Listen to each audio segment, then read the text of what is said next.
Sunday morning, just looking at the new concrete that we did a few weeks ago. Just looks really good now. It's gone off and the dust's worn off the top layer. It's nice and flat, nice and level, and easy to clean. Just about to fill the spray, but I've come out the back of the yard to look at the OSR because it looks amazing behind the yard. It's always nice to have a nice field by the yard that you see every day. Anyway, I'm going to show you the development of this. So we've got some flowers at the top, and if you look, these have all been flowers all the way down. If you look at the bottom now, some of the pods are actually getting to form quite big, and you can see the bumps and ridges in it where the seeds are now starting to form. So you've got seeds growing here, yet right at the top you've got tiny pods that haven't really started to form yet, and then you've even got flowers, and we've even got buds where more flowers are going to come. Little beetly thing in there, but no sort of insect damage at all really at any sort of level. So hopefully this will stay like this now for a few weeks, and then it'll start to fade back to green, then it'll go back to brown, and then we'll get the combine through it, get it in the shed. Just come to the other side of the field to see where it floods, how much behind the OSR is. Anyway, the Environment Agency have been putting up this fence, putting some new steps in, and a little gate. We've got some new steps down to the grill for the pumps, because this land drains into this small ditch here and gets pumped up into the bigger ditch up here, which is currently getting silted up. We have cleaned it out ourselves in the past, but I mean, now you can go to prison for doing that, which is just absolutely ludicrous. Anyway, what I wanted to show you was this complete waste of money going on here. So, got this fence here, got a lock gate, right? Don't know how much the lock costs, how much the hasps costs, but you can walk 12 feet to the side and then just walk straight in. So what a waste of money that is. Andrew's here now. We've still got obviously the drill on from the other day because we drilled a little bit of wheat. We're going to clean it out now, get some sunflower seeds in it and drill some sunflowers. I'm going to go and put rollers on the fast track and just roll just in front of it, just so it's a bit more level. And when we put the pre-em spray on, well, they just like a better seed bed. The field's been worked, it's been left all winter. It's supposed to be grass, so we didn't put a cover crop on, we didn't get the grass in, and it's compacted, so we've sumoed it, loosened it up. There's a few clods in it, it's not quite flat, so we'll get it flat now with the rollers and then drill into it, and then I'll probably roll it again afterwards as well. So Tom from Limmergrain has sent us some sunflower seeds of a combinable variety. I presume that's the name of them, LG5, or has it got like another name? No. They give them code names now, don't they? So we're going to sow them and see how we get on with them and try and combine them and get some oil out of them. Just got under the drill to pull a roller out. I've got a lot of dust dropped in my eye. I'm going to have to wash it out with some eye wash. I think I've got some of it out. I think that was a bit of grit. These are Maserati blue sunflower seeds. Indoor special.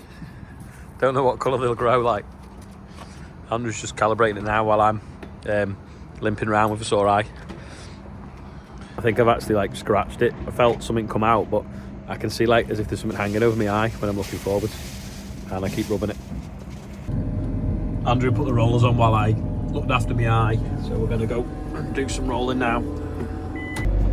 I'm trying to keep it closed because it doesn't like the light. Just folding them out now. Andrew's here with the drill already.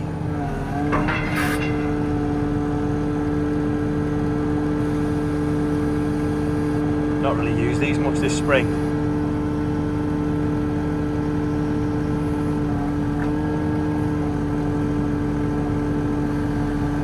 So these are made by Claydon, so they're British.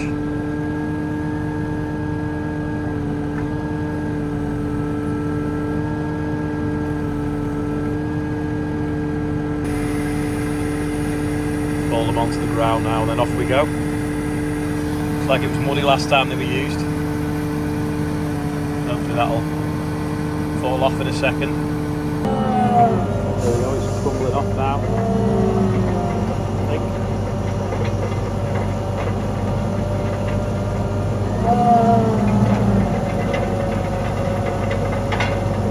Not much left on now.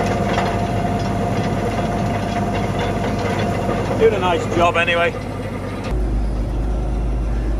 A couple couple of weeks ago you wouldn't have got any dust coming out the back of that drill.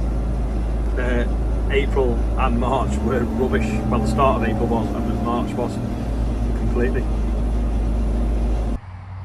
Interestingly, this is the first field I ever grew sunflowers on, about 6 or 7 years ago maybe, and they looked amazing. So we'll see what they look like now. So we're not doing a maze this year. That's a little bit better. We're not doing a maze this year, so, but we are growing sunflowers, and we're going to spray them with fungicides so that we can harvest them and crush them for oil. With this field, you can't really see it. You can just see a little bit there. So what we might have to do is stack some of that straw so it's out of sight. Otherwise, we're going to get people turning up, wanting to walk through it when we don't really want that this year. So it's good that it's a little bit out of the way. Despite the dust, there is a bit of moisture down there. You can see the bit of blacker soil that we're drilling it into, because that's got moisture in it. Just obviously, you can't not notice them cherry trees. They look great in full bloom. There's 2 of them and they've got really big now. Do we take one out, or do we prune them both back a bit, or just leave them?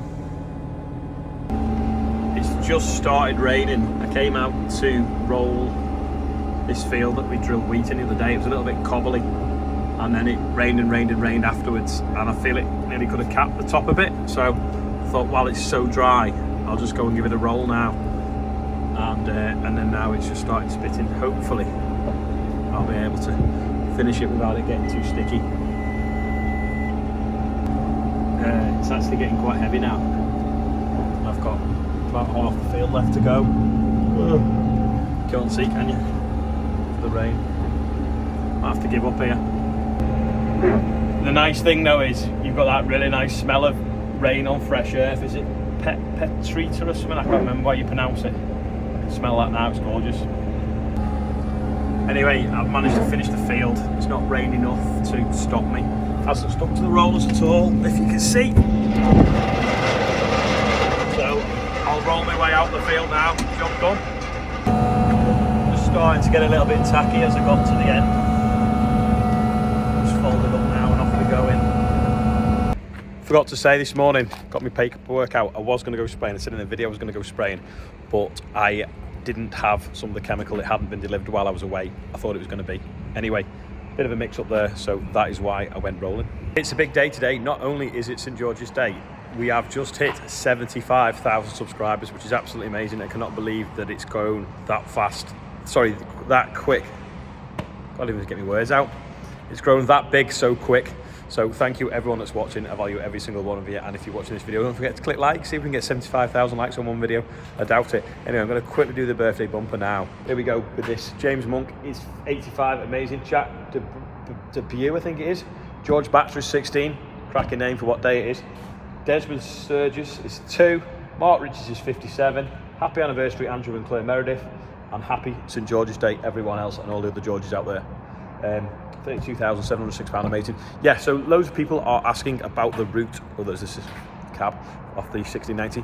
Loads of people asking about the route for the Combine Run.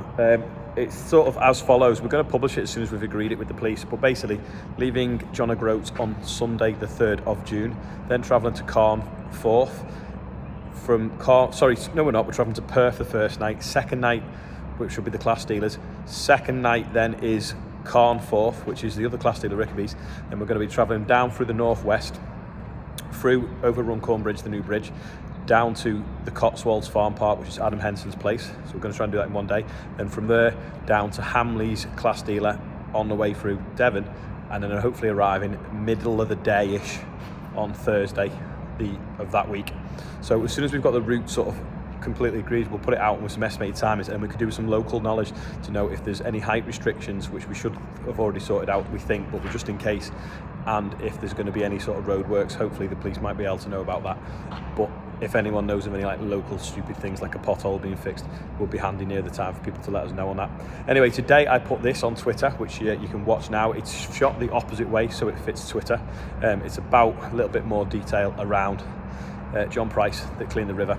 I'm going to leave it at the end of the video, so if you want to watch it, you can. If you've already seen it, you don't need to. That's about it for Sunday.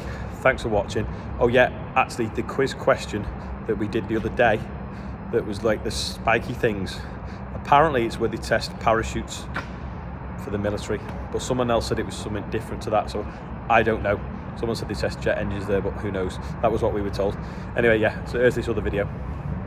I'm stood here on the banks of a ditch that goes past the back of our farmyard. Over the years, it's silted up. Years ago, we used to have a body called the National Rivers Authority. They used to get in the river and the ditches and clean them out to keep the water flowing, just like they do in Holland. For millennium, man has tamed watercourses, straightened them, moved them in order to produce food and live next to them, or use the water for power. A couple of years ago, a guy was getting frustrated that his stream, ditch, river, whichever you want to call it, was that silted up. It was flooding his farm and it was flooding the village. He spoke with the EA, he spoke with, I think, Natural England about clearing it out. It was quite bureaucratic. He just got on and did it before the rain came. They basically saw their arse, prosecuted him. He went to court last week and he's now been fined hundreds of thousands of pounds and sent to prison for 12 months. Now, this guy is not a dangerous man. This guy has just protected the village. You know, if you're going to lock people up that are dangerous to society, not someone that got on and did the job of someone else to protect the village. I know his frustration. I've worked with these organisations over the years and no one in them actually wants to make a decision. It's a slow process. If you've got a toilet and it's blocked, you've got two choices. You either unblock it or you put a sign on saying do not use. Unfortunately, it never stops raining in the UK and you can't put a sign on a river saying do not use, it's blocked. People think that the natural environments, nature moves into them, nature lives with them, but nature also adapts as well. And if you do clean it out and you do damage a bit of a habitat, they will build another. It might take a couple of years, but if you look at the photographs from when the river was, before the river was done, after the river was done, and what it is now, I think you can see that nature has recovered. Why is this happening in the UK? Why can we not be like Holland, where everything is immaculately preserved and manicured, the silt is out the bottom and the water gets to the sea as fast as possible, unless we want to hold it back and use it to create energy? It's just absolutely bonkers. That is my view on the whole river. Is it the River Lug, I think they call it, and John Price's case. So that was part one you've just watched. This is part two of the case with the River Lug. Anyway, 400, 600 years ago, I think, could have been 1400, so yeah, 600 years ago, they built a bridge over that river. They had to put a pier in the middle of the river, so they had to give it 3 arches to make sure it had the right capacity to fit through. Look at the picture below now. You can see some shading on the screen. That is where the silt was removed to allow the water to flow through the 3rd arch. As you can now see, it is now started to silt back up again. The trees along the river are far newer than the river. Rivers do not follow tree lines. Trees follow rivers. None of them trees that were removed would have been more than 600 years old. And we know the river's at least 600 years old because of the arches in the bridge. Basic maintenance has to be done. We need more interaction and more joined up thinking between the Environment Agency, landowners, farmers, whatever you want to call us, people with access to machinery to keep some of these ditches flowing. One of the very first videos I ever put on YouTube was all these reeds in here floating and blocking the culvert in front of me. And when the EA turned up in a car with no machinery on a Sunday afternoon, there was only us that could do it. In the past, they've come and moaned at us for dredging this out. We've moaned at them when they used to send hedge cutters down destroying the ducks' nests. But can we please have a National Rivers Authority back again? And if Theresa Kofi's watching, she's probably not, but she was trying to say that when the guy did that work, he caused pollution. He maybe a bit of silt went down the riverbed while he was doing it, but the main thing is now he's protected homes, he's protected farmland, and he's protected wildlife around it. Because you've only got to look at some of the pictures from when you've had a flood, nothing is left living. People going on about badgers. It drowns them, it drowns everything. It's flooding is not good, and we need to maintain that. You clean your gutters out in your house. We need to start cleaning out these rivers. Should he have gone to prison? Probably not, but equally, he shouldn't have chased the guy for 11 miles. But I can understand his frustration and how he probably got to that level. Anyway, that's part 2. Thanks for watching. More on YouTube. Interested to hear other people's comments on that video anyway that's been on Twitter. Forgot to say, we didn't jump their one because we didn't think it was right. But who thinks we should jump this one? Make a ramp out of soil or stone, see how well it jumps. Let us know in the comments. Anyway, that is all for today. Thanks for watching. Don't forget to check out the Real Country File. The link's below for that, for this week's one of them, and I'll see you later.